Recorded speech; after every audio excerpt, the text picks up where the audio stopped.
ओम श्री गणेशाय नमः। ओम नमः शिवाय। नमस्कार प्रिय भक्तगणों, कार्तिक पूर्णिमा को हिंदू धर्म का सबसे पवित्र पूर्णिमा माना जाता है।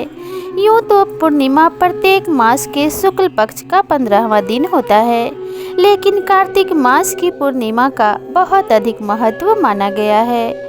इस दिन हिंदू धर्म में गंगा स्नान की भी परंपरा है। गंगा स्नान करने के पश्चात सूर्य देव को अर्घ्य अवश्य देना चाहिए।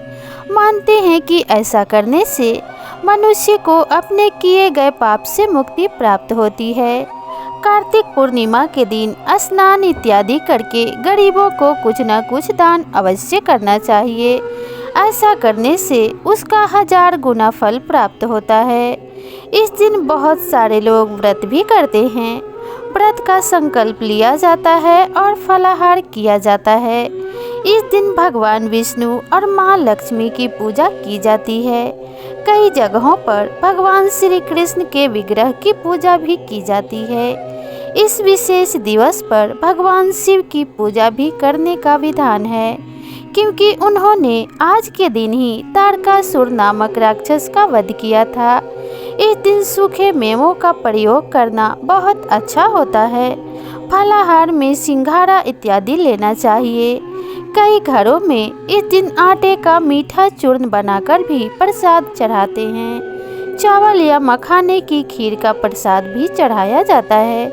कई घरों में बिना लहसुन प्याज का साधारण भोजन बनाकर भी खाते हैं। कार्तिक महीने में उड़द, मूंग, मसूर, चना, मटर, राई खाना भी वर्जित माना गया है। कार्तिक मास के पवित्र महीने में मांसाहार का सेवन नहीं करना चाहिए। मछली तो इस मास में बिल्कुल भूलकर भी नहीं खाना चाहिए। कहा जाता है कि कार्तिक मास में भगवान विष्णु जल में निवास करते हैं और इसी मास में उन्होंने मत्स्य अवतार लिया था।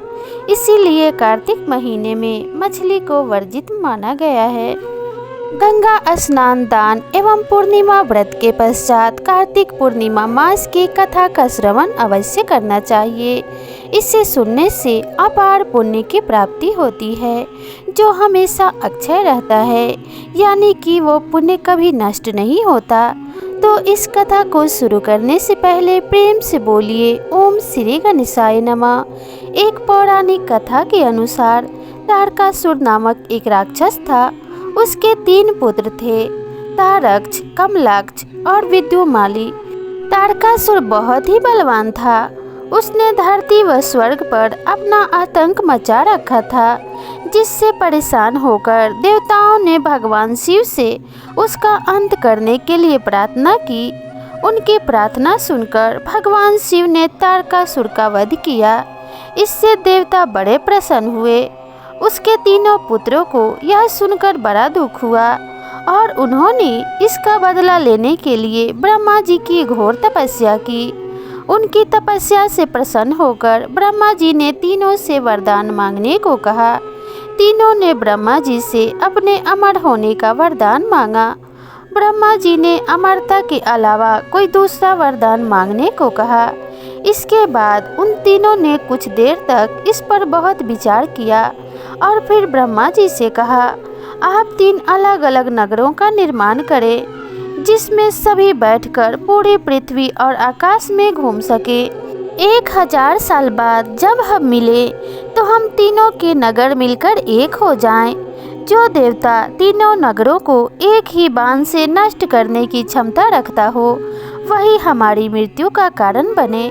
उन सब की नज़र में यह एक असंभव कार्य था। उन्होंने उन्हें वह वरदान ब्रह्मा जी के निर्देशानुसार मैं दानव ने उनके लिए 3 नगरों की स्थापना की। तारक्ष के लिए सोने का, कमला के लिए चांदी का और विद्युन्माली के लिए लोहे का नगर बनाया गया। तीनों ने मिलकर तीनों लोकों में अपना अधिकार जमा लिया। इंद्र देवता इन तीनों राक्षसों से बहुत भयभीत हुए और भगवान शंकर की शरण में गए। इंद्र की बात सुनकर भगवान शिव ने इन दानवों का नाश करने के लिए एक दिव्य रथ का निर्माण किया। इस दिव्य रथ की हर एक चीज देवताओं से बनाई गई थी। चंद्रमा और सूर्य से पहिए बने। इंद्र, वरुण, यम और कुबेर रथ के 4 घोड़े बने। हिमालय धनुष बने और शेष नाग प्रत्यंचा बने। भगवान शिव खुद बाण बने और बाण की नोक अग्निदेव स्वयं बने। इस दिव्य रथ पर भगवान शिव स्वयं सवार हुए। देवताओं से बने इस रथ और तीनों भाइयों के बीच भयंकर युद्ध हुआ। युद्ध करते समय प्रभु लीला से एक समय ऐसा आया जब तीनों रथ एक ही सीध में आ गए। जैसे ही ये तीनों रथ एक सीध में आए, उसी समय भगवान शिव ने बाण छोड़े और तीनों का नाश कर दिया। इसी वध के बाद भगवान शिव को त्रिपुरारी कहा जाने लगा था। इस प्रकार से उन दानवों का अंत हुआ और तीनों लोकों में शांति फैल गई और भगवान शिव की जय जयकार होने लगी। तभी से कार्तिक पूर्णिमा के दिन भगवान शिव की पूजा भी की जाती है और साथ ही विष्णु भगवान का कार्तिक मास होने के कारण भगवान विष्णु की भी पूजा माता लक्ष्मी के साथ की जाती है और भगवान कार्तिकेय भी इस दिन पूजे जाते हैं।